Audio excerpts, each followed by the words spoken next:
وقال سبحانك لا علم لنا إلا ما علمتنا إنك أنت العليم الحكيم ولا حول ولا قوة إلا بالله العلي العظيم. InsyaAllah kita akan mula pada yang mewajibkan mandi. Baik, Bismillahirrahmanirrahim. Yang mewajibkan mandi. Baik, jadi ini tajuk yang kita terlepas sebelum ni. Jadi kita akan masuk yang mewajibkan mandi, iaitu maksud di sini ialah kenapa wajib mandi. Yang mewajibkan mandi, kenapa wajib mandi? Kenapa? Iaitu disebabkan berhadas besar. Itu sebab dia lah. Sebab yang secara umum iaitu kerana dia berhadas besar. Baik. Fasal yang mewajibkan mandi ada 6 perkara. 6 perkara yang mewajibkan kita mandi. Tetapi kesemua itu adalah dinamakan hadas besar. Baik. Yang pertama, masuknya hasyafah. Hasyafah iaitu kita tengok dalam kurungan kuncup zakar. Kuncup zakar tu apa dia? Kuncup zakar ada disebut bawah tu. Okey. Masukkan hasyafah iaitu kuncup zakar ke faraj. Kalau istilah dia vagina kan? Vagina. Kalau zakar tu bahasa orang putihnya tak ingat. Yang term yang elok lah. Term yang tak elok tu kita tak sebut. Jadi masuknya hasyafah ke faraj. Hasyafah lelaki, faraj perempuan. Termasuklah dubur sekali. Maknanya memasukkan hasyafah ke dalam faraj ataupun ke dalam dubur. Jadi itu mewajibkan mandi. Jadi kita tengok huraian dia. Berjumpa 2 khitan. Apa 2 khitan? Iaitu had yang dikerat kulit kemaluan dia ketika berkhitan, ketika sunat. Kaum Melayu sebut sunat, tak biasa sebut khitan ataupun khatan kan. Baik. Jadi berjumpa 2 khitan, maknanya bertemu 2 had yang dikerat kulit kemaluan. Kalau lelaki, contohlah saya kena buat contoh. Lelaki contoh di sini kan. Kalau kita tengok jari ni dia ada macam garisan-garisan ni kan. Saya tunjuk garisan yang ni. Contoh yang inilah. Dia punya yang kita potong tu kan. Untuk lelaki tu dia akan daripada sini sampai ke situ, sampai ke hujung ni, hujung zakar tu dibuang kulit. Kulit itulah dikatakan kalau ada kotoran dalam dia, itu dinamakan najis. Sebab tu kena potong, kena kerat. Jadi ini dia punya had dia, kemudian dimasukkan ke dalam faraj. Faraj pula ada tempat yang telah dikhitan. Biasa perempuan pun dikhitan juga. Tetapi perempuan ni biasa di awal kelahirannya ataupun tengok pada keadaan. Tapi kalau lelaki dia seeloknya sebelum balik lah. Seeloknya sebelum balik. Seeloknya sebelum balik. Baik. Jadi kalau kalau kata bertemu kan, bersentuh sahaja itu tak diwajibkan mandi lagi. Bersentuh saja tak diwajibkan mandi. Hanya kalau sudah bertemu, maknanya dah sampai sini. Dia dah masuk dalam sampai sini. Itu wajib mandi. Baik. Okey. Jadi itu. Baik. Seterusnya, hasyafah dan faraj itu maknanya nak bincang dekat sini, apa dia? Termasuklah manusia dan binatang. Ataupun kita kata manusia dia masukkan ke dalam faraj manusia. Ataupun kita kata zakar binatang masukkan ke dalam faraj manusia. Ataupun zakar manusia masuk ke dalam faraj binatang. Ataupun dubur. Itu termasuk. Termasuk. Maknanya mewajibkan mandi. Adapun binatang, dia tak wajib mandi. Binatang dia tak perlu mandi. Yang wajib mandi tu manusia. Jangan pula contohlah kan. Kita tengok kuda. Kuda dia tengah dengan pasangan dia. Kita pun ambil, lepas kuda tu selesai, kita pun mandikan kuda tu. Kenapa? Ni wajib mandi ni. Kita ambil istilah ni. Istilah ni yang mewajibkan mandi ni kepada siapa? Kepada manusia saja. Tetapi situasi itu maknanya tak kisah. Iaitu kalau manusia dia buat dengan manusia ataupun dengan binatang, maka diwajibkan mandi. Baik. Baik, kemudian Seterusnya, jika mayat perempuan dimasukkan zakar padanya. Mayat perempuan dimasukkan zakar padanya. Iaitu perempuan yang sudah matilah. Kemudian dimasukkan zakar padanya. Iaitu zakar tu zakar sama ada yang hidup ataupun matilah. Tak kisah. Ataupun zakar binatang sekalipun, tak kisah. Apa-apa sekalipun. Kemudian atau mayat lelaki. Ini lelaki pula yang mati tu. Ditenggelamkan zakarnya dengan faraj seseorang. Sama ada seseorang tu hidup atau mati ataupun binatang sekalipun. Hukum dia apa? Tidak perlu dimandikan semula sekiranya sudah mandi janazah. Sudah mandi di janazah. Baik.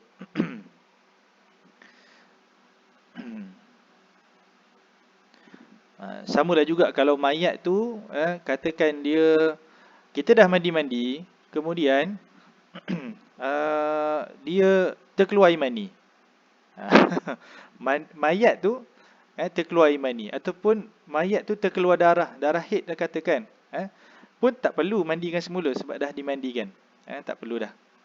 Baik. Yang kedua, keluarnya mani. Yang mewajibkan mandi, yang kedua adalah keluar air mani. Walaupun keluar hanya setitis atau keluar dengan warna darah, dia boleh jadi air mani itu keluar dengan warna darah. Kan? Jadi dia disebabkan apa? Keluar darah ni sebabkan mungkin sakit kan, penyakit. Tetapi dia punya sifat dia sama, iaitu keluar dalam keadaan dia bertahap-tahap dan memancut-mancut.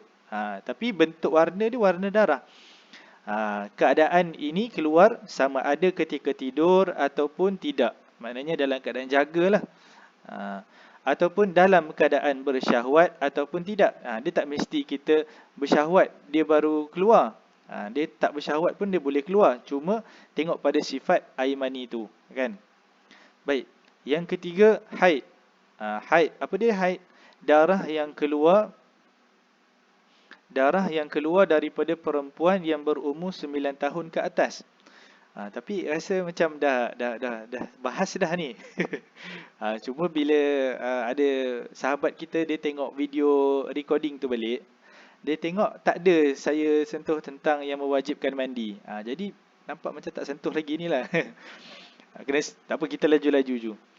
Laju-laju, insyaAllah. Tapi laju-laju tu bukan terburu-buru, bukan. Baik, haid. Apa haid? Darah yang keluar daripada perempuan yang berumur 9 tahun ke atas. Ini kita dah bahas sebelum ni. 9 tahun maknanya sama ada 9 tahun ataupun hampir mencapai 9 tahun. Iaitu dalam lingkungan 15 hari sebelum 9 tahun. Kalau 16 hari sebelum 9 tahun tak boleh lagi. Darah tu dikira darah fasad. Darah istihadah dan sebagainya lah. Baik. Yang keempat, nifas. Apa tu nifas? Darah yang keluar setelah sempurna bayi atau janin daripada tempat kelahiran dia. Ini kita pun dah bahas sebelum ni. Sekurang-kurang darah nifas adalah satu lahzah. Darah nifas ni sekurang-kurangnya satu lahzah, iaitu mudah faham 1 detik. Apa 1 detik? 1 kali keluar. Sekali keluar walaupun sikit, itu kira sekurang-kurang darah nifas. Kita kira pula kan, darah nifas ni kita kira pula pakai saat. Bukan kira pakai saat. Dia bukan keluar macam kan, buat rekod berapa saat dia keluar, bukan. Dia keluar berapa kali dia keluar. Sekali keluar, itulah sekali lahzah, kan. Walaupun sekejap, walaupun setitis. Sebanyak-banyaknya ini darah nifas adalah 60 hari. Ini paling banyaklah. Lebih daripada itu tak ada. Dan kebiasaannya adalah 40 hari. Kebiasaannya seseorang perempuan yang melahirkan anak, dia berlaku nifas padanya ialah 40 hari. Yang kelima, melahirkan anak. Yang kelima adalah melahirkan anak. Wiladah itu adalah bayi. Apa tiba-tiba wiladah, tiba-tiba melahirkan anak? Maknanya apa? Melahirkan anak, bahasa Arabnya wiladah. Wiladah tu bahasa Arab lah. Wiladah itu adalah bayi yang keluar dari tempat kelahiran dia, sama ada secara kebiasaan atau melalui pembedahan. Jadi wiladah tu maknanya beranak lah, beranak mudah kata. Dan Nak faham beranak tu apa dia? Bayi yang keluar dari tempat kelahiran, daripada faraj ibu dia lah. Sama ada secara kebiasaan, melalui faraj atau melalui pembedahan. Tak boleh keluar ikut normal, kena buat scissor, kan, pembedahan. Dan sama ada kering atau basah. Tu. Secara mudah faham macam tu. Itu wajib mandi. Sama ada kering atau basah. Cuma kalau dia perbahasan ulama' sini ada khilaf tentang pembedahan. Ada ulama' kata tak perlu mandi, tapi yang muktamad mesti mandi. Wajib dia mandi. Dan kalau dia beranak tu tak ada tak ada darah yang keluar. Kemudian bayi yang keluar tu pula tak basah, kering. Maka dia diwajibkan juga mandi. Walaupun kita kata ada khilaf lah, tapi kita ambil yang pendapat yang muktamad. Sebab apa? Kalau kita ambil pendapat yang lemah ni, hanya dibolehkan dalam keadaan darurat sahaja. Tak boleh dalam keadaan yang biasa-biasa, tak boleh lah. Baik. Perempuan yang melahirkan anak melalui pembedahan diwajibkan baginya mandi. Okey. Tempoh mengandung adalah sekurang-kurangnya 6 bulan 2 lahzah. Tempoh yang dikatakan mengandung. Kalau dia dia beranak sebelum daripada 6 bulan, katakan dia bukan beranak lah, itu kata keguguran. Itu dia tak perlu tak dikatakan mengandung. Tak dikatakan mengandung. Itu bicara tentang keguguran pula. Keguguran. Jadi tempoh mengandung ni sekurang-kurangnya 6 bulan. 2 lahzah. 2 lahzah tu apa? 2 lahzah iaitu sekali masuk dan sekali keluar. Biasanya kita faham, kita selalu baca tempoh mengandung ni paling kurang 6 bulan. Tak ada 2 lahzah ni. Tapi kalau kita tengok dalam kitab-kitab, ada 2 lahzah ni. Apa maksud 2 lahzah? Iaitu 1 detik ketika air mani itu masuk ke dalam rahim perempuan, dan 1 detik ketika keluarnya anak. Itu nama 2 lahzah. Tu. Baik, yang keenam, meninggal dunia pun diwajibkan mandi. Selain dari mati syahid yang disebabkan berjihad di medan perang. Mati syahid, mati ketika berjihad di medan perang dinamakan mati syahid. Dan mati syahid itu tak diwajibkan mandi dan haram dimandikan ke atas mayat tersebut. Dan tidak disolatkan jenazah ke atasnya. Jadi kalau kita bahas sekarang zaman Covid ni, orang meninggal kan disebabkan Covid, dia mati tu pahala syahid, tapi bukan mati syahid yang betulnya. Dia pahala tu pahala syahid. Pahala dia mati tu dapat pahala syahid. Cuma dari segi pengurusan jenazahnya seperti biasa. Baik. Kita terus lagi. Rukun mandi. Rukun mandi wajib ada 2 perkara. Dalam perbahasan rukun mandi ni ada khilaf. Ada ulama' mengatakan 3 rukun. Ada ulama' mengatakan 2. Tapi yang muktamad, iaitu yang dipilih dalam mazhab Syafi'i, iaitu adalah 2 benda sahaja. Kerana apa? Yang 3 tu, 1 tu dah masuk dalam yang kedua. Kita akan tengok. Baik, yang pertama adalah niat. Mestilah berniat mengangkat janabah. Bukan mengangkat, kita angkat. Maknanya mengangkat, maknanya menghilangkan. Menghilangkan janabah, status janabah itu oleh orang yang berjunub, kan. Mestilah berniat mengangkat janabah oleh orang yang berjunub. Itu kalau orang berjunub. Atau mengangkat hadas akbar pun boleh. Walaupun orang tu berjunub, dia niat sahaja aku mengangkat hadas akbar. Bukan hadis. Ada orang dia ingat hadas dengan hadis ni sama. Yang kita sebut sahaja aku mengangkat hadis akbar. Hadis tu hadis Nabi. Adapun hadas iaitu benda yang kotor di sisi syarak. Hadas akbar, yakni hadas besar. Atau dia niat juga membolehkan solat fardu, dia niat macam tu. Atau mandi wajib, dia niat sahaja aku mandi wajib pun boleh. Atau menunaikan mandi wajib, sahaja aku menunaikan mandi wajib. atau mandi yang diwajibkan pun tak ada masalah. Dia pada lafaz sahaja. Tetapi apa? Tidak sah pula niat mandi sahaja. Sahaja aku mandi. Tak ada niat wajib ke ataupun tak ada niat mengangkat janabah ke apa ke. Itu tak sah. Niat mandi tu tak sah. Baik. Dan tadi tu kita tengok yang pada niat tu dia kata membolehkan solat fardu. Membolehkan solat fardu ni adalah untuk orang yang sentiasa berhadas, sama ada dia istihadah atau dia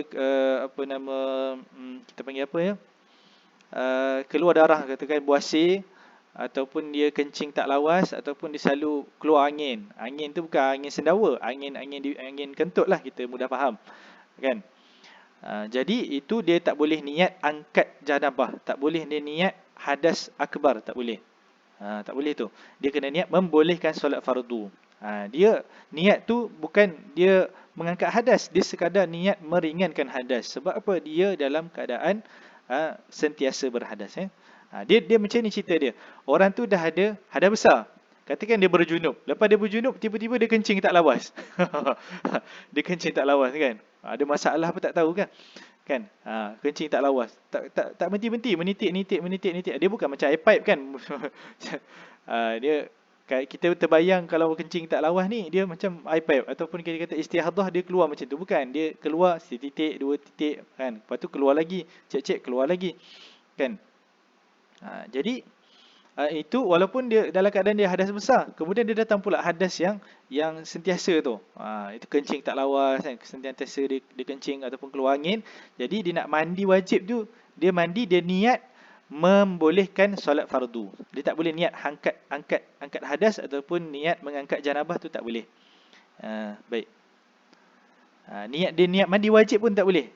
Dia niat menunaikan mandi wajib, dia hanya boleh niat membolehkan solat fardu. Sebab dia bukan mengangkat hadas, dia hanya meringankan hadas. Okey. Yang kedua adalah meratakan seluruh badan dengan air. Jadi rukun yang kedua ni, dia masuk sekali satu lagi rukun, iaitu menghilangkan najis. Jadi tadi saya sebut ada ulama mengatakan bahawa rukun mandi wajib ni ada 3. Yang ketiga tu apa dia? Menghilangkan najis, barulah meratakan badan dengan air.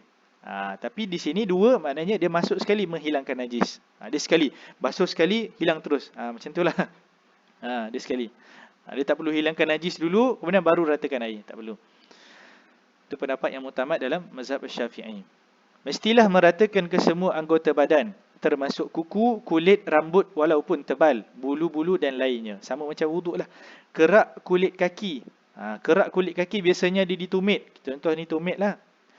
Kerak kulit kaki kan biasa dia kerak-kerak kan? Dia macam pecah-pecah. Itu juga wajib diratakan air. Tidak perlu diratakan sehingga bahagian daging. Tak perlu kita nak jolok-jolok masuk sampai bahagian daging tu, tak perlu. Luaran sahaja. Maknanya luaran tu, bahagian dalam tu kira luaran jugalah. Tapi tak perlu kita jolok-jolok sampai masuk daging. Tak perlu. Okey, baik. Seterusnya, bahagian dalam kulfah. Apa tu kulfah? Kulfah adalah kita tengok pada footnote, dia tulis itu footnote 30. Itu apa dia? Kulit kemaluan yang dikerat ketika berkhitan. Kulit. Kulit tu.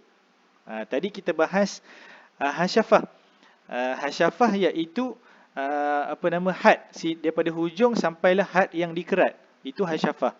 Adapun kulfah adalah kulit yang telah dikerat.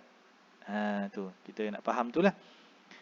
Jadi dia kata bahagian dalam kulfah. Itu apa dia? Bahagian dalam kulit tu. Bila kita lelaki ni, dia ada zakar dia ada kulit sebelum dia sunat tu, boleh ditarik ke sini ataupun dipusingkan macam tulah. Dia benda ni kita tak perlu nak malu nak bincang kan.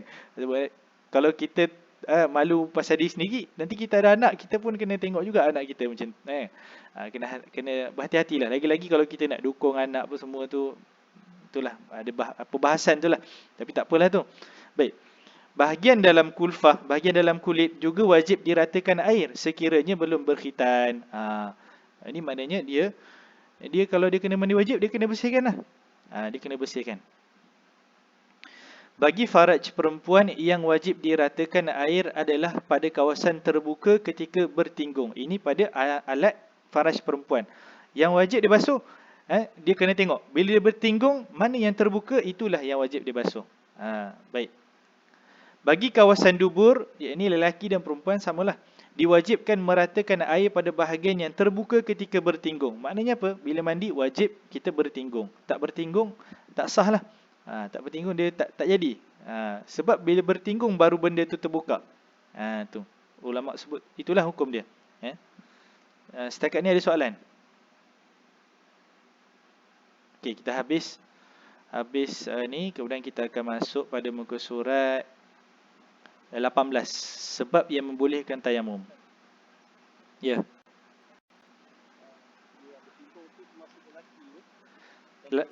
Lelaki dan perempuan. Okey. Perempuan ada dua sebab dia bertinggung. Sebabnya dia punya kemaluan depan dia pun sama, dan sebab satu lagi adalah kerana untuk basuh kawasan dubur. Kalau lelaki, kawasan dubur sahaja. Jadi kalau dia berdiri, dia korek-korek tu kan. Itu kalau dia sampai bolehlah, tapi payah macam tu. Cara macam tu payah. Kita nak berdiri, kemudian kita nak basuh bahagian yang terbuka ketika bertinggung. Sebab apa? Dia terbuka bila bertinggung. Kalau kita berdiri, dia tak terbuka. Kena bertinggung, kena mandi dalam keadaan cangkung lah. Sebab tu mandi ni dia tak boleh satu posisi je. Kena banyak. Tapi janganlah sampai melompat-lompat ke apa, tak perlulah. Kan? Berdiri, kemudian duduk ataupun bertinggung. Kan?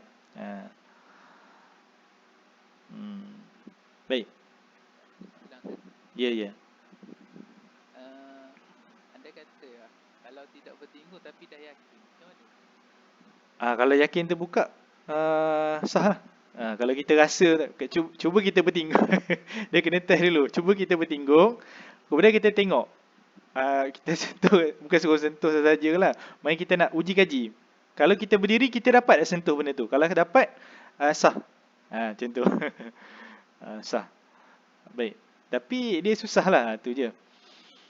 Baik, kita masuk sebab yang membolehkan tayamum. Okey, baik. Ini kita masuk pada bab tayamum. Fasal sebab yang membolehkan tayamum ada 3 perkara. Yang pertama adalah tidak ada air. Itu membolehkan tayamum. Itu dengan syarat sudah mencari air di tempatnya dan mencari air di kawasan sekelilingnya sejauh kadar penglihatan. Maksudnya dekat sini, yang pertama dia syarat pertama, sebab yang pertama dia boleh tayamum ialah tak ada air. Apa maksud tak ada air? Air tak ada, memang tak ada. Sama ada tempat dia memang ada air ataupun tempat dia memang kat padang pasir tak ada air. Tetapi bab nak qada ataupun tak perlu qada itu bab lain, tu nanti dulu. Jadi kat sini dia tak ada air, bila tak ada air dia boleh tayamum. Tapi syarat dia sudah cari air. Dia kena cari dulu, dia tak boleh duduk saja kan, duduk dalam rumah tak ada air lah kat rumah. Dia bukan kira macam tak ada air dalam rumah kan, dia mesti tak dia kena keluar. Dia kena tengok. Kalau rumah sebelah ada air, kena pinjam. Kena pinjam. Baik. Dan mencari air di kawasan sekelilingnya sejauh kadar penglihatan. Dan dia kena cari itu di kawasan sekelilingnya sejauh kadar penglihatannya. Sejauh kadar penglihatan. Maknanya bila dalam keadaan dia tengok tu, sejauh mata dia nampak tu, dia tak jauh pun dalam kadar lingkungan kadar jeritan suara. Kadar jeritan suara. Kalau kita jerit, jauh tu dia pergi, jauh tu lah kita cari air. Tetapi ada juga ulama mengatakan sejauh kadar penglihatan ni dia lebih kurang 2.5 km.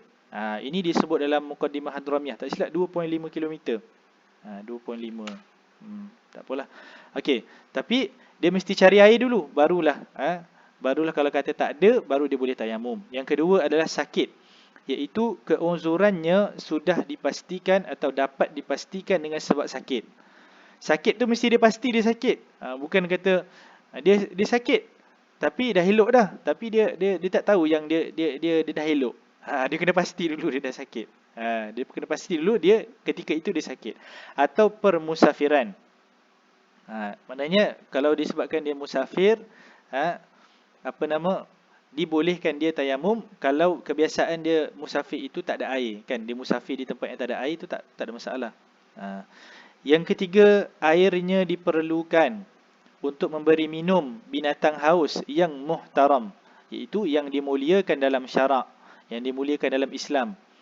Jadi air itu diperlukan. Air itu ada tapi diperlukan untuk bagi minum binatang yang haus, yang muhtaram.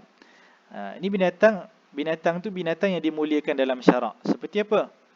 Apa-apalah, kan? Apa-apa binatang, asalkan bukan binatang yang dikeji. Contoh bagi minum apa? Bagi minum anjing yang liar. Anjing yang liar bukan binatang yang dimuliakan. Adapun anjing yang jinak, yang digunakan untuk jaga kebun ataupun digunakan untuk berburu, itu binatang yang dimuliakan. Walaupun dia anjing. Tetapi kalau babi, khinzir, dia tak kisah dia jinak tak jinak, itu binatang yang tidak muhtaram, tak dimuliakan. Baik, kita tengok bawah tu. Haiwan itu termasuklah manusia atau selain manusia. Kenapa sebut haiwan tu manusia? Sebab kalau kita belajar dalam istilah maksud haiwan, manusia termasuk dalam haiwan. Kan? Manusia termasuk dalam haiwan. Tetapi kategori dia khususlah manusia ni, iaitu hayawanun natiq, iaitu haiwan yang boleh bercakap. Secara adatnya boleh bercakap lah. Yang tak boleh bercakap tu, katakan orang tu bisu. Ini haiwan. Haiwan betul ni. Sebab dia tak boleh bercakap. Yang boleh bercakap tu manusia je. Jadi kita pun kata, orang yang bisu tu haiwan betul. Sama macam lembu, sama macam kambing. Sebab apa? Dia tak boleh bercakap. Baik, tu bukan. Maknanya manusia dekat sini, maknanya secara adat dia boleh bercakap. Maknanya manusia lah. Tak kisah dia boleh bercakap ataupun tidak. Okey. Baik, kemudian bawah ni dijelaskan apa itu makhluk yang tidak dihormati dalam syarak. Dia sepatutnya binatang lah, binatang yang tidak dihormati. Saya tertulis makhluk. Tapi tak apa tu. Baik. Binatang ataupun makhluk yang tak dihormati dalam syarak, maknanya apa? Orang kata apa? Boleh dihina lah, kan? Maknanya yang dihina dalam syarak ada 6. Yang pertama apa? Orang yang meninggalkan solat yang fardu. Solat 5 waktu dia tinggal. Kan, dia tinggal. Itu tak dihormati dalam syarak. Kalau dia jenis tinggal semayang, ketika itu ada air, dia nak air, boleh kita tak bagi kat dia. Kita buat untuk tayamum, boleh. Tetapi kalau orang tu orang yang soleh, ataupun kita pun tak tahu dia jenis tinggal semayang ke apa ke, kita tak tahu keadaan dia, tu wajib kita bagi kat dia air kalau dia nak minum. Kalau air tu habis disebabkan dia minum, ataupun tak habis tapi dia nak guna, kan, dia nak minum nanti, dia tak kisah sekarang ataupun bila, kan, tapi dia nak minum. Jadi air tu kita tak boleh ambil untuk tayamum, tak boleh ambil untuk wuduk. Kita dibolehkan tayamum. Yang kedua, penzina muhsan, orang yang dah berzina, yang dah berkahwin. Kalau yang belum berkahwin, itu masih lagi dikira dalam dihormati dalam syarak. Baik. Itu ada perbahasan lah. Yang ketiga, murtad. Murtad pun tidak dihormati dalam syarak. Yang keempat, kafir harbi.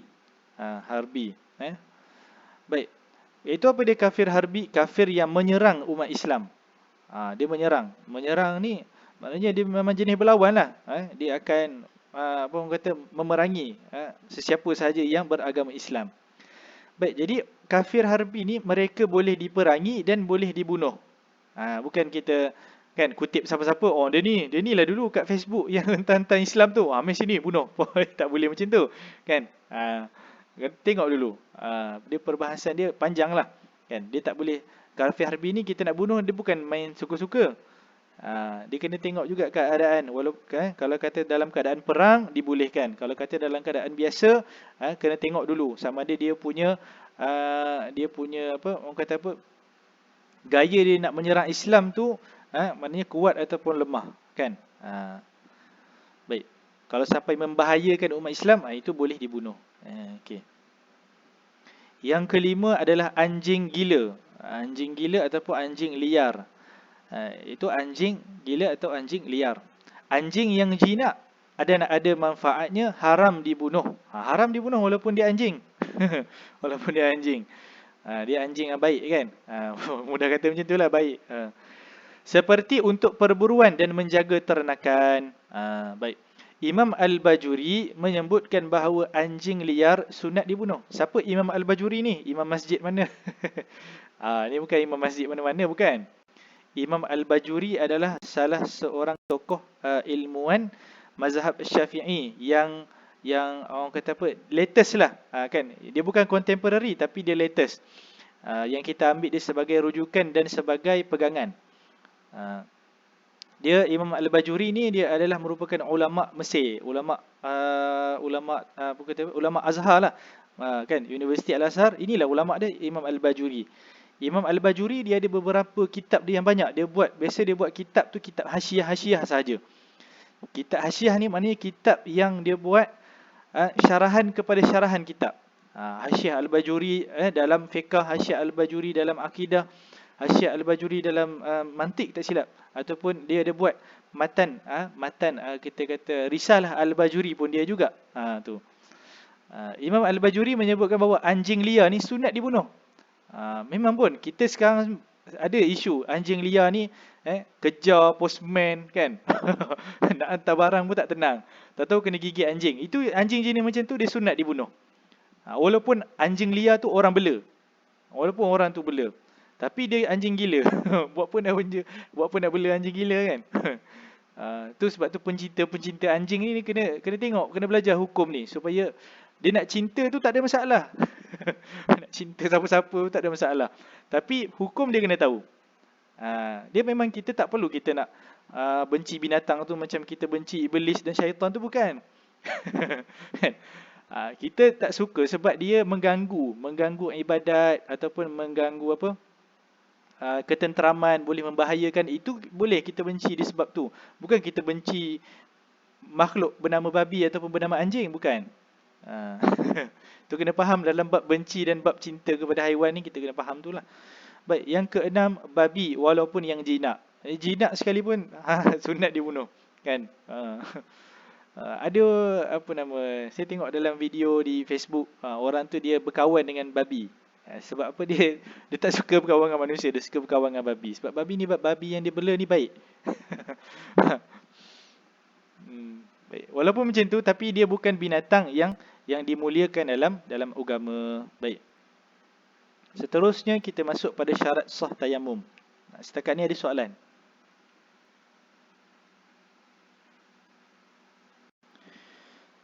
Okey, baik. Kita sambung lagi.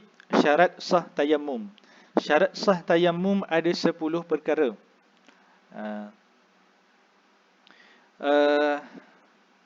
Yang pertama, dengan debu. Mesti tayamum itu adalah menggunakan debu, iaitu debu tanah. Baik.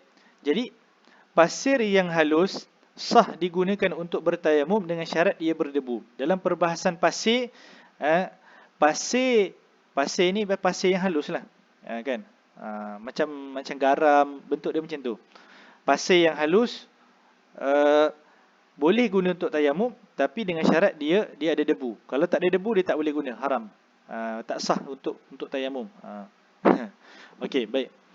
Yang kedua, debunya suci. Debu dia mesti suci, bukan daripada debu yang terkena najis, kan. Ataupun debu yang daripada najis. Katakan najis tu kering, tai lembu tu kering, kan. Kita ambil debu daripada tai lembu tu kita buat tayamum, tu tak sah tu. Yang ketiga, debu mustakmal, sudah digantikan dalam sapuan tayamum, sudah digunakan. Debu mustakmal iaitu debu yang digunakan dalam sapuan tayamum. Bukan sahaja air ada mustakmal, debu pun ada mustakmal. Baik. Maksudnya apa? Debu yang gugur atau yang jatuh daripada anggota sapuan tayamum selepas disapu. Debu tu dia ada gugur ataupun jatuh daripada, contoh kita sapu, kan. Sapu tangan, kita sapu sini, kan. Kita sapu, kemudian yang jatuh tu itu mustakmal. Tak boleh kita kutip balik, kita guna untuk sapuan tayamum.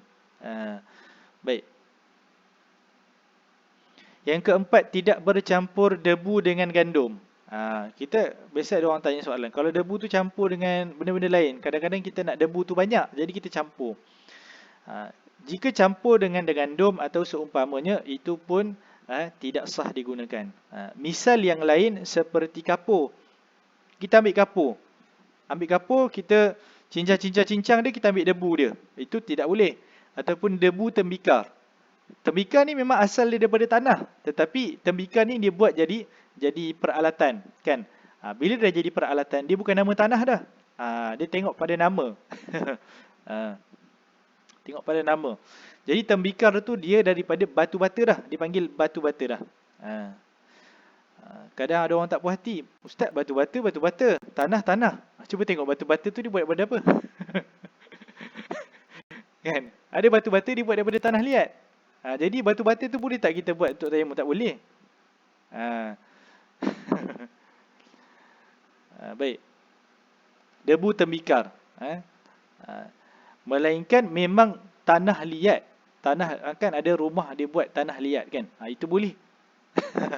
Rumah yang dibuat daripada tanah liat, macam kita tengok negeri-negeri Arab, kan? Yaman contohnya, memang tanah liat betul, kan? Dah jadi kering. Jadi yang itu boleh dia buat untuk tayamum, boleh. Baik. Jadi, perbahasan ni dia panjang jugalah. Kemudian pasir halus yang tiada debu atau batu bata sekalipun, tu disebut sekalipun batu bata dihancurkan menjadi debu dan lain-lain. Kita ambil batu bata sebab tengok batu bata ni daripada tanah kita buat, kan? Kita pun hancur-hancur kita ambil buat tayamum. Tak boleh, tak sah. Yang kelima, niat menggunakan debu untuk tayamum. Okey, baik. Dalam perbahasan niat menggunakan tayamum ni, dia dalam kitab Safinatun Najah dia masukkan dalam perbahasan syarat sah tayamum. Tetapi niat menggunakan debu untuk tayamum, kalau dalam kitab-kitab lain, contohnya disebut sini dalam kitab Majmu' syarah bagi Muhazzab, Majmu' syarah bagi kitab Muhazzab yang ditulis Imam An-Nawawi.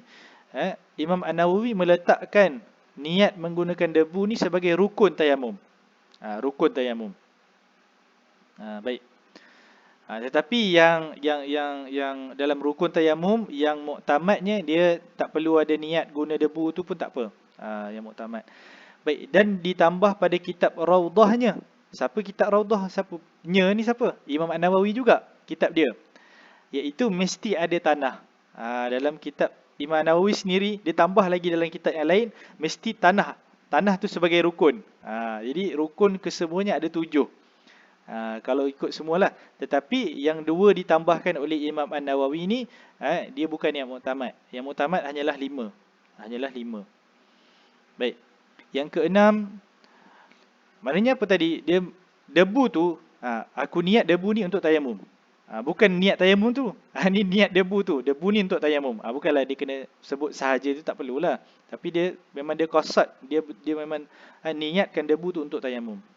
Kalau dia tak niatkan, dia saja-saja ambil debu mana-mana, itu tak sah. Menurut kalau dalam ni lah. Kalau dalam ni dia sebut dalam syarat sah. Syarat sah. Jadi kena niat jugalah macam mana pun, kan. Cuma dia bukan masuk dalam rukun, dia masuk dalam syarat sah. Baik. Menyapu muka dan 2 tangannya dengan 2 kali tepuk.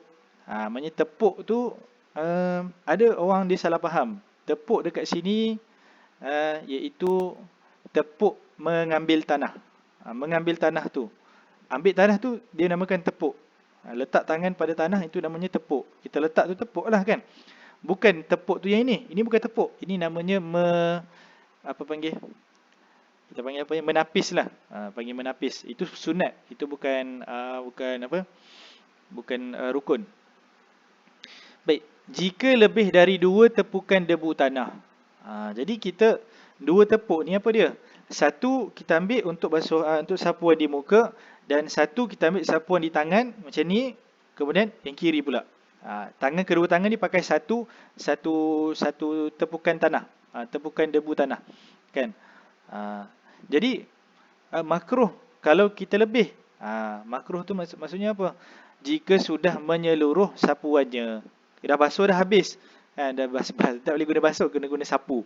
Dah sapu habis, kemudian kita ambil lagi tanah. Katakan kita nak buat benda sunat, contohlah, nak bagi confirm lah, kata padahal dah kena semua. Itu makruh hukum dia. Sah tak tayamum tu? Tayamum tu sah, tak membatalkan apa pun. Jika tidak menyeluruh, katakan dia dah guna sapu, dia basuh muka. Kemudian dia dah sapu kat muka, kemudian dia ambil satu lagi, dia basuh kat tanah. Kemudian dia nak sapu ni, kemudian tiba-tiba debu tu dah dia tercabut. Dia tertanggal. Bila tertanggal dia tak boleh bukan tertanggal, maknanya tangan dia dah angkat daripada tangan. Bila tangan dia dah angkat, yang kat sini dah jadi mustakmal. Mustakmal maksudnya dah diguna untuk sapuan. Dia jangan angkat. Jadi kalau dah macam tu, kita ambil balik tanah tu, kan? Ambil balik tanah tu, kita sapu balik kat sini. Tu bolehlah, tak makruh. Yang ketujuh, membersihkan najis di badan dahulu. Najis yang dimaksudkan adalah najis yang tidak dimaafkan. Baik. Yang ke-8, ijtihad dalam mencari kiblat. Maknanya kena ijtihad, kena usaha cari kiblat. Sama ada dengan mengetahui, dengan kita tanya ahli falak, ataupun kita sendiri kita boleh ijtihad. Kita tengok arah matahari dan sebagainya. Baik, mengikut Imam Ramli. Imam Ramli ni pun sama. Dia bukan imam masjid mana-mana, bukan. Dia imam, maknanya imam dekat sini maknanya tokoh ulama dalam mazhab Asy-Syafi'i. Kata Imam Ar-Ramli, ia bukan daripada syarat tayamum. Sah sekiranya tidak berijtihad dahulu. Tak ada masalah. Imam Ramli kata tak apa, tak ijtihad. Tetapi berbeza pandangan dengan Ibnu Hajar. Ibnu Hajar kata wajib ijtihad. Musannif, penulis kitab Safinatun Najah pun memilih ijtihad. Dia mesti ijtihad dalam mencari kiblat. Kena tahu kiblat dulu baru dia boleh tayamum. Macam tu. Kena tahu kiblat dulu baru dia boleh tayamum. Baik. Jadi yang kita bincang ni, dia adalah syarat tayamum. Syarat tayamum dia mesti sebelum tayamum tu dah ada. Dan mengekali sampailah habis tayamum. Maksudnya ijtihad ni maknanya dia dah tahu arah kiblat sebelum tayamum dan selepas ketika tayamum. Dia tahulah. Tapi kalau kita nak mudah, kita ambil pandangan Imam Ar-Ramli, tak ada masalah. Kalau Imam Ar-Ramli kata ya, Imam Ibnu Hajar kata tidak. Kita nak ambil yang mudah, kita ambil yang mudah, tak ada masalah. Ini kalau Imam Ar-Ramli dan Ibnu Hajar, tak ada masalah. Nanti ada orang kata, siapa dia dua ni kan? Depa dua bukan Nabi. Nak ikut-ikut. Depa dua ni maknanya ulama Imam Ar-Ramli dan Ibnu Hajar ni adalah ulama yang terakhir, yang dikatakan sebagai mujtahid tarjih, yang menapis maknanya hukum-hukum yang disebutkan oleh ulama dulu. Maknanya Imam Syafi'i semua kan, Imam An-Nawawi dia tarjih hukum balik. Dia tapis balik hukum yang mana boleh guna, yang mana tak boleh guna. Jadi bila ada dua ni, dia kadang-kadang ada perbezaan pandangan. Bila ada perbezaan pandangan kedua-dua ni, maknanya boleh dipakai kedua-dua, tak ada masalah. Okey, baik. Ya. Baik, bermudah-mudah bermudah-mudah dalam agama ni, maknanya dalam mengambil hukum ni, iaitu contohnya dia memilih hukum yang di luar daripada mazhab dia, tanpa ada hajat. Itu bermudah-mudah, tanpa ada hajat. Jadi kita pun akan fikir Malaysia ni dalam bab zakat, kan, kita faham dalam bab zakat ataupun dalam bab syarat syarat sah nikah, ataupun kita rukun nikah. Kalau ikutkan, tak silapnya tak ada mas kahwin, tak silap. Tapi ditarjihkan oleh ulama selepas-selepas tu dalam mazhab Syafi'i mengatakan bahawa ada diletakkan dalam rukun nikah itu mas kahwin. Baik. Kemudian dalam bab zakat, asalnya daripada mazhab lain. Dalam bab zakat ni apa semualah, kita tengok dalam bab zakat ni, maknanya dari segi akad ni ataupun dari segi jual beli, banyak daripada mazhab lain. Katakan jual beli online, sekarang jual beli online. Sebenarnya mazhab Syafi'i tak membenarkan. Tetapi kita mesti faham, bukan makna kita pakai pendapat mazhab lain, dalam mazhab kita tak ada. Sebenarnya dalam mazhab kita, ulama-ulama yang terkemudian dia membolehkan. Yang kita kata lagi-lagi yang terkemudian, yang sekarang lah, yang latest. Yang sekarang pun ada juga ulama Syafi'i, mereka membolehkan. Jadi itu termasuk dalam pandangan mazhab Syafi'i. Jadi ada orang kata kita boleh ikut mazhab lain. Tengok dalam bab zakat. Dalam bab zakat kita ikut mazhab lain, mazhab Hanafi, mazhab Hanbali, mazhab Maliki. Bukan makna kita ikut mazhab tu kita ikut terus, bukan. Sebenarnya dalam pandangan mazhab Syafi'i, ada dah ulama mengatakan boleh jual beli online dan sebagainya. Tu kita kena kuasai mazhab sendiri dulu. Tu jadi kita tak faham. Pakai mazhab lain lah, pakai mazhab lain. Bukan macam tu. Tengok pandangan dalam mazhab kita dulu. Ada tak yang bagi? Memang Imam Syafi'i kata tak boleh jual beli online. Jual beli kita kata tertangguh kan. Bayar dulu, barang dapat nanti. Kan?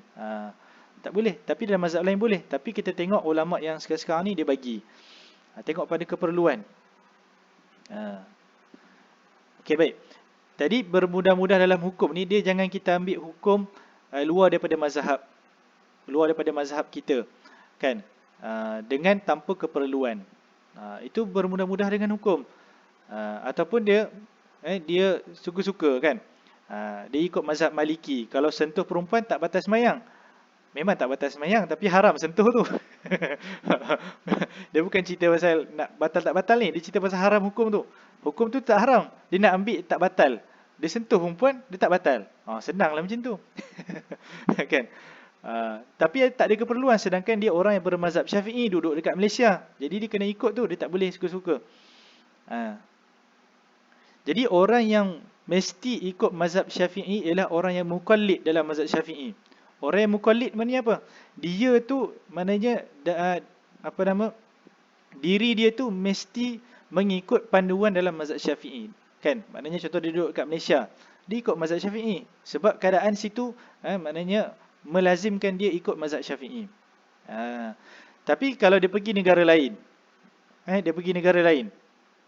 dia pun kena ikut mazhab dia juga. Kalau dia tak reti mazhab lain, dia tak boleh main-main macam tu, terus ikut, kan? Macam itulah. Jadi benda ni panjang sebenarnya. Baik. Yang ke-9, tayamum setelah masuk waktu. Jika syak pada masuk waktu, dia syak, maknanya 50-50. Dah masuk waktu ke belum, tidak sah tayamum dia. Kalau dia tayamum, sekalipun berbetulan dengan waktu. Sekalipun waktu tu sebenarnya dah masuk, tapi dia syak, itu tak sah. Dia kena yakin. Ataupun zon. Zon maknanya dia ijtihad lah. Zon tadi maknanya ijtihad. Dia ijtihad dengan masuknya waktu. Baik. Yang ke-10, tayamum hanya sekali untuk tiap-tiap solat fardu. Satu tayamum untuk satu solat fardu. Maknanya contoh sembahyang subuh. Sembahyang subuh, kita guna satu tayamum. Lepas tu nak sembahyang zuhur, boleh tak guna tayamum yang sama? Katakan dia tak terbatal wuduk lagi, tak terbatal lagi, dia punya tak terkentut ke apa ke, tak berhadas lagi, dia tak boleh, dia kena ambil tayamum lagi sekali. Baik. Bagi solat sunat, dibolehkan beberapa solat dengan satu tayamum. Kita ambil satu tayamum ni, maknanya sekali kita selesai tayamum lah. Sapu muka, sapu dua tangan. Kemudian boleh tak kita solat sunat? Boleh. Berapa banyak boleh? Beberapa banyak pun boleh. Tapi kalau sembahyang fardu, satu je. Lepas tayamum, sembahyang fardu, dah dikira batal dah tayamum tu. Bukan kira batal, maknanya kiranya tak boleh dah buat solat fardu yang lain. Tapi kalau lepas kita sembahyang fardu, kita nak sembahyang sunat, tu tak ada masalah. Bagi solat jamak antara dua waktu, jamak qasar, itulah jamak qasar tu kan. Jamak antara dua waktu sama ada takdim atau takhir. Wajib dengan dua tayamum. Sebab apa? Dia dua solat fardu tu. Dia dua solat fardu. Solat zuhur dengan solat asar, kita jamak. Jadi kena ambil dua kali tayamum, tak ada masalah. Kita ambil tayamum, kita solat zuhur. Habis solat zuhur, kan, kita tayamum lagi, kita sembahyang asar. Dia tak boleh sekali je jalan, tak boleh. Tak sah macam tu. Itu kena tahu hukum. Lagi-lagi orang musafir kat tempat yang tak ada air kan. Baik, bagi khutbah Jumaat satu tayamum, dan bagi solat Jumaat satu tayamum. Baik. Jadi dalam perbahasan berkenaan dengan solat Jumaat dan khutbah Jumaat, kalau dia kena tayamum, dia sebelum khutbah dia kena tayamum, kemudian dia khutbah. Habis khutbah, kan, dia tayamum lagi sekali, kemudian dia sembahyang Jumaat. Dia tak boleh satu tayamum, dia baca khutbah, lepas tu dia terus sembahyang Jumaat. Tak boleh. Tapi kalau wuduk tak ada masalah. Tayamum ni dia tak boleh. Sebab apa? Khutbah tu satu kita panggil satu fardu, solat Jumaat satu fardu. Walaupun dia sebenarnya dia melengkapi lah kan. Begitu juga bagi antara dua fardu, tawaf. Maknanya tawaf tu kita buat dua tawaf yang fardu. Kita buat satu tawaf fardu, satu tayamum. Kemudian kita sambung lagi satu tawaf, kita buat lagi satu tayamum. Baik, dan antara solat fardu dan tawaf fardu pun samalah. Baik, satu tayamum bagi solat qada dan solat nazar. Kita nak solat qada, kita guna satu tayamum. Kita nak solat nazar, kita guna satu tayamum. Faham kat sini ya? Ada soalan? Baik. Baik, kemudian kita sambung lagi dalam rukun tayamum. Rukun tayamum ada 5. Ada 5 5 perkara. Yang pertama, memindahkan debu. Iaitu memindahkan debu tanah ke tapak tangan. Mindahkan debu ke tapak tangan, kena guna tapak tangan. Dengan cara ditepukkan, tak kisah kita nak tepuk-tepuk ke ataupun kita nak letak saja pun sah. Sekiranya menggunakan tapak tangan untuk menahan angin yang bertiup yang membawa debu, lalu melekat di tapak tangannya, maka memadai dan sah menggunakannya. Jadi kalau dia nak gunakan tapak tangan, contoh angin tu bawa debu. Katakan kita duduk dekat padang pasir, angin tu bawa debu, kan? Kita guna tangan je kita tahan. Kemudian debu tu melekat kat tapak tangan. Sah tu, boleh guna untuk tayamum. Baik. Yang kedua, niat. Rukun ataupun fardu tayamum itu niat. Bolehkan niat seperti ini, nawaitu tayammuma listibahati shalah fardan lillahi ta'ala. Ini mesti ada. Tak boleh kita buat sahaja aku bertayamum untuk mengangkat hadas. Tu tak boleh. Sebab apa? Tayamum ni dia membolehkan solat. Membolehkan solat. Dia bukan bab mengangkat hadas. Dia boleh membolehkan solat. Maknanya membolehkan solat dan ibadah-ibadah lain lah. Baik. Iaitu sahaja aku bertayamum bagi membolehkan solat yang fardu kerana Allah Ta'ala. Dengan niat ini dibolehkan solat fardu dan semua ibadat yang sunat. Baik. Jadi permasalahan dekat sini, kalau dia niat nawaitu tayammum listibahati shalah lillahi ta'ala, dia niat macam tu je, sahaja aku tayamum untuk membolehkan solat kerana Allah. Dia tak sebut fardu, masalah dia. Jika tidak diniatkan fardu di dalam niat tersebut, maka hanya boleh melakukan ibadat yang sunat-sunat sahaja. Yang fardu tak boleh. Sebab tu dalam niat ni berjaga-jaga. Baik. Yang ketiga, menyapu muka, iaitu di kawasan yang didefinisikan sebagai muka. Yang dikatakan muka, yang itulah kita sapu. Baik. Yang keempat, menyapu tangan hingga siku, seperti berwuduk. Yang kelima, tertib dalam menyapu. Tertib maknanya ikut aturan dia. Tidak sah sekiranya didahului dengan tangan. Mula dengan tangan, kemudian baru dia sapu muka. Itu tak sah. Tetapi apa? Kalau dia buat macam tu, dia sapu tangan dulu, dia sapu muka. Jadi, kalau dia tahu, oh tak sah ni, jadi tak perlu dia nak ulang balik. Jika muka yang terakhir, maka wajib selepas itu menyapu tangan semula. Sapu tangan balik, tu je, tak ada masalah. Tak perlu mengulangi daripada awal, iaitu niat. Tak perlu. Baik. Ada soalan? Dah 10.30 tapi kita belum habis lagi. Dia ada lagi banyak juga sebenarnya. Tapi insya-Allah sekejap. Sebab perbahasan bawah-bawah ni sebenarnya tak perlu huraian panjang. Kita baca saja pun dah boleh faham. Baik. Perkara yang membatalkan tayamum. Perkara yang membatalkan tayamum ada 3. Yang pertama, apa saja yang membatalkan wuduk, itu membatalkan tayamum. Jadi kita rujuk balik bahagian wuduk tadi. Yang kedua, murtad. Dah ada, maknanya samalah juga. Macam wuduk kan, pun sama. Murtad ni pun membatalkan wuduk. Baik. Yang ketiga, ragu adanya air. Dia meragu. Dia ragu-ragu sama ada air kat situ. Jika sebab tayamumnya kerana tiada air. Kalau sebab tayamum ni tak ada air. Memanglah kita ragu-ragu ada air ke tidak. Kalau dah ada air, berapa kita nak ragu-ragu ada air. Dia sebab tak ada air, dia ragu-ragu tu. Ada air ni rasanya. Rasanya. Baik. Dalam bab ragu-ragu ni, jika timbul keraguan adanya air, maka hendaklah dia pergi ke tempat yang diragukan adanya air sekadar jarak sampainya anak panah. Atau kadar teriakan suara seseorang dalam keadaan hingar-bingar. Baik. Dalam masalah ni, kalau dia tempat dia tak ada air, tapi kemudian dia datang dia punya ragu-ragu tu. Datang dia punya ragu-ragu. Dia benda yang ragu-ragu ni kita jangan main. Jangan kita layan. Datang je benda tu kita tolak. Tak ada. Tu kita kata tak ada air ni. Tak perlu nak ragu-ragu. Sebab tu orang yang yakin ni dia senang. Dia tak ada penyakit was-was ni, dia mudah. Orang yang ada penyakit was-was, dia hukum dia payah sikit. Baik, katakan dia duduk dia duduk di depan rumah, dia tengok tak ada air ni kat taman ni, tapi dia ragu-ragu. Taman sebelah mesti ada. Taman sebelah mesti ada. Bukan mesti ada, maknanya berasa macam ada ni, kan? Takkanlah taman ni tak ada, taman sebelah pun tak ada, kan?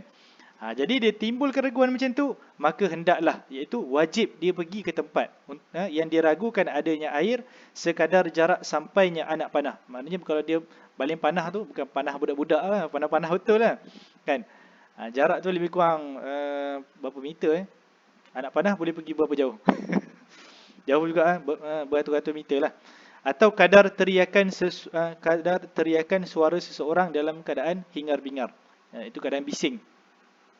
Kalau seorang tu menjerit dalam keadaan bising, berapa jauh dia boleh pergi? Tak jauh tu, dalam 100 meter macam tu lah, 100 meter paling jauh, ataupun tak sampai. Baik. Tapi kalau lebih daripada jarak anak panah, ataupun jarak kita katakan lebih daripada 100 meter, dia ragu-ragu tu tak perlu, tak wajib dia pergi. Ini kata kalau dia ragu-ragu dalam kadar yang dekat tu, dia wajib pergi tengok. Baik, itu satu isu. Isu yang lain, jika dia merasakan awan mendung itu akan turun hujan, atau melihat fata morgana. Fata morgana ni tahu? Fata morgana ni ia satu macam apabila kita berada di satu tempat, dia biasa tempat yang panas lah. Dari jauh kita akan nampak seolah-olah macam ada air, macam kita panggil oasis, kan? Fata morgana ni dia nampak macam ada air daripada jauh tu. Dia tak mesti dekat padang pasir, dia kat jalan pun ada kadang-kadang. Dia tengok, ada air tu. Bila dia ragu-ragu itu ada air, ataupun dia merasakan awan mendung tu akan turun hujan. Dan juga lagi satu, dia meragui bahawa ada air dalam kumpulan rombongan. Contoh, ada rombongan datang, rombongan Cik Kiah contohnya. Kan, siapa-siapalah datang, ni mesti ada air ni. Dia ragu-ragu, kan? Maka hukumnya batal tayamum dia, disebabkan dia ragu-ragu tadi. Dalam bab ni dia batal tayamum dia. Yang atas tadi bukan cerita pasal batal, dia cerita pasal dia wajib tak kena pergi check. Yang tadi tu. Tapi ini awan mendung, dia rasa ada hujan, ataupun dia tengok ada fata morgana, ada air ni. Ragu-ragu ada air, kan? Dia rasa macam ada air. Ataupun dia ragu-ragu, dia merasa bahawa dalam kumpulan tu ada yang bawa air. Maka hukum dia batal tayamum walaupun dia tak check lagi. Jika apa? Jika sebelum solat. Tapi kalau dalam solat Allahu Akbar, tengok-tengok ada orang lalu, ada air ni. Itu tak batal sembahyang dia, tak batal tayamum dia. Itu kalau dia ragu-ragu. Tapi kalau dia yakin, itu batal lah sembahyang dia. Dia kena ambil air itu untuk wuduk. Baik. Kemudian ada soalan? InsyaAllah lepas ni sekejap je. Bab najis, kemudian bab haid pun sekejap. Baik, najis yang boleh menjadi suci. Najis yang boleh menjadi suci ada 3. Yang pertama, arak yang berubah dengan sendiri. Arak yang berubah dengan sendiri. Dia berubah menjadi apa? Menjadi cuka. Barulah dikatakan dia menjadi suci. Yakni dia berubah dengan sendiri. Apa maksud dia? Tidak boleh dicampurkan sesuatu dengan arak, walaupun ianya benda yang suci. Tak boleh campur dengan arak walaupun benda itu suci, kemudian dia jadi cuka. Kita campur saja-saja. Kita campur saja-saja, kemudian dia jadi cuka. Itu tetap jadi najis walaupun dia dah jadi cuka. Sekiranya ia berubah menjadi cuka, tetap najis hukum dia. Sebab apa? Sebab dia campur. Nak bagi cepat jadi cuka. Baik. Yang kedua, kulit bangkai jika disamak. Baik, sebelum tu kita kena faham. Mungkin ada kita tak perasan benda ni, tapi benda ni kena bahas juga. Dia ada disebut dalam Matal Abadran, ada disebut dalam kitab lain, tak pasti. Sabil al-Mutadin pun ada, tak silap. Kalau bekas, contoh contoh ni air, kan kita letak arak dalam ni, kita letak, kemudian kita biar jadi cuka. Baik, botol yang kena arak, dalam tu ada arak, kita pegang botol. Botol luar ni kalau tak kena arak tak ada masalah kita pegang, tapi bahagian dalam dah kena air, kan? Ataupun kita mudah faham, cawan lah. Cawan. Kita pegang dalam ni. Kita pegang dalam tu dah kena arak walaupun kita dah tuang. situ najis. Situ najis. Tapi kat sini kita bahas, bila arak tu dalam gelas, maknanya kalau kita bawa kan, kita bawa arak tu macam ni, kita tanggung najis tapi kita tak pegang, najis tu kat dalam. Kalau kita tuang arak, ada air, tak ada air. Kita tuang arak dah tak ada dalam ni, tapi kita sentuh, maknanya kita sentuh najis. Baik. Okey, tu tak apa. Kalau kita letak arak dalam ni, kemudian kita biar dia jadi cuka. Kita biar dia jadi cuka, adakah gelas ni berubah menjadi suci ataupun menjadi najis? Ada seorang boleh jawab. Sebab sebelum tu arak. Kan? Sebelum tu arak. Okey, tak apalah. Jadi walaupun bekas tu dia dalam tu dia kena arak, bila arak tu berubah jadi cuka, dengan automatik bekas tu ataupun cawan tu pun jadi suci. Tak ada masalah tu. Ni kita takut, bekas ni jadi macam mana, nak kena basuh ke apa? Kita pun tuang cuka, kita basuh gelas. Bukan macam tu. Cuka, gelas tu dah jadi suci, tak ada masalah. Yang kedua, kulit bangkai jika disamak. Semua bangkai binatang kecuali anjing dan babi atau yang lahir daripada keduanya. Itu kalau anjing ataupun babi ataupun yang lahir daripada keduanya, itu tak boleh jadi suci lah. Walaupun disamak tak boleh jadi suci. Baik, yang ketiga, sesuatu yang berubah menjadi binatang. Contohnya apa? Seperti ulat ataupun cacing yang muncul daripada bangkai. Tu boleh jadi suci. Kalau kita basuh dia bersih lah. Baik. Kemudian pembahagian najis. Baik, yang ini kita baca saja. Sebab sebelum ni kita dah bahas dah, tak silap, awal-awal dulu. Najis itu ada 3, mughallazah, mukhaffafah, mutawassitah. Ini pun kita dah belajar waktu kecil dulu. Mughallazah apa dia? Najis anjing dan babi beserta anak-anaknya dan keturunan keduanya.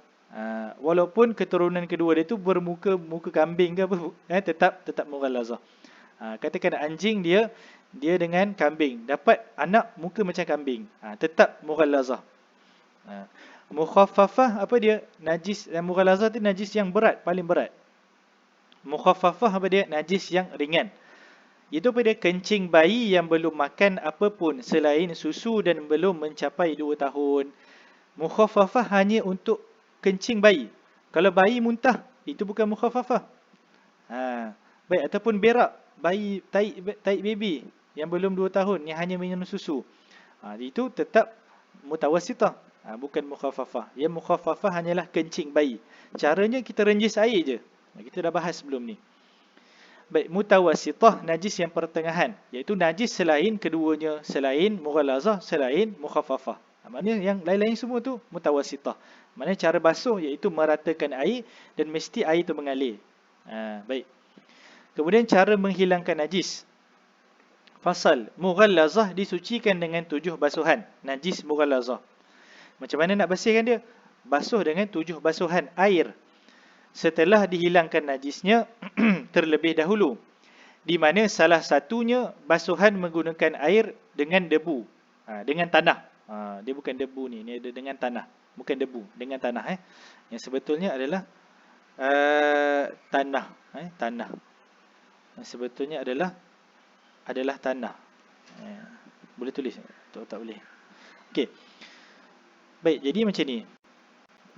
Najis mughallazah, kalau kita nak bersihkan dia, kena ada 7 kali basuhan air, dan salah satu daripada 7 tu dicampur dengan tanah. Baik. Jadi dikira kiraan 7 tu bermula selepas najis tu hilang. Dia macam ni. Katakan ada tai anjing ataupun tai khinzir, najis mughallazah dekat sini. Kita hilang, kalau kita basuh, najis tu tak hilang, dia belum kira 1, 2, 3 sampai 7 lagi. Dia tetap baru kira satu basuhan. Kalau dia dah hilang, kita basuh, kemudian hilang, baru satu basuhan. Kemudian kita basuh lagi 2, 3, 4, 5, 6. Yang ketujuh kita campur dengan tanah, baru sah. Kalau najis tu ada lagi, kita basuh 1, 2, 3, 4, 5. Ada lagi najis ni. Belum 5 lagi. Baru 1 lagi sebenarnya. Dia hilang, barulah kita basuh lagi sekali, jadi basuhan kedua. Tu kena faham. Hilangkan dulu najis tu, hilangkan ain dia. Baik. Baik, mukhaffafah disucikan dengan memercikkan air di atasnya disertai menghilangkan najisnya. Baik.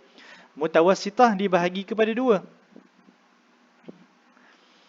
iaitu apa dia? Ainiyah, iaitu najis yang memiliki warna, bau dan rasa sehingga cara mensucikannya harus menghilangkan warna, bau dan rasanya. Aini ni maknanya kita nampak dia punya jirim dia ataupun zat dia. Hukmiyah iaitu najis hukmi, iaitu apa dia? Najis yang tidak berwarna dan tidak berbau dan tidak ada rasa, sehingga cara menyucikannya cukup dengan mengalirkan air atasnya. Bukan mutawassitah sajalah, ada dua ni, maknanya mukhaffafah pun ada, mughallazah pun ada. Tetapi cara basuhan, dia nak bincang berbeza ni dari segi cara basuhan. Cara basuhan tu lain. Baik. Baik, kemudian yang terakhir kita masuk pada bab haid dan nifas. Kita sebenarnya dah lalu dah bab haid dan nifas sebelum ni. Dan sebelum ni sebenarnya lagi detail, lagi terperinci. Tapi ini untuk kita bahas istilah-istilah yang penting-penting untuk kita faham. Baik. Minimum haid adalah sehari semalam 24 jam, kebiasaannya 6 atau 7 hari. Dan maksimum haid adalah 15 hari semalam. Baik, ini kita baca je, kita dah lalu dah sebelum ni. Minimum masa suci antara dua haid, masa suci, masa senggang antara dua haid adalah 15 hari. Baik, kebiasaannya lah 15 hari. Dia ada keadaan-keadaan tertentu, dia dalam perbahasan yang detail lah. Baik, kebiasaannya antara dua haid tu mesti selang 15 hari. Baik, itu minimum. Kalau kebiasaan secara adat 24 atau 23, sebab apa? Katakan orang tu 6 hari haid, 24 hari dia suci. Kalau 7 hari haid, 23 hari dia suci. Tetapi terkadang seseorang lebih lama daripada itu. Boleh jadi itu bukan benda yang jarang-jarang. Boleh jadi ramai kan yang berlaku lah. Kadang-kadang sebulan tak datang haid kan, 2 bulan. Baik, tiada had maksimum tempoh sucinya, tak ada had. Tak ada had tempoh maksimum tu, tak ada. Baik, masa nifas paling minimum adalah satu majjah, satu pancutan. Itu kita bincang tadi, baru tadi kita sebut, iaitu satu lahzah. Kebiasaannya apa? 40 hari keluar darah nifas. Dan maksimum 60 hari. Baik. Jadi itulah bab taharah ataupun bab bersuci di dalam kitab Safinatun Najah. Pada kelas yang seterusnya kita akan masuk dalam bab kitabus solah, bab solat, insya-Allah. Baik, jadi kita dah habis. Ada apa-apa pertanyaan?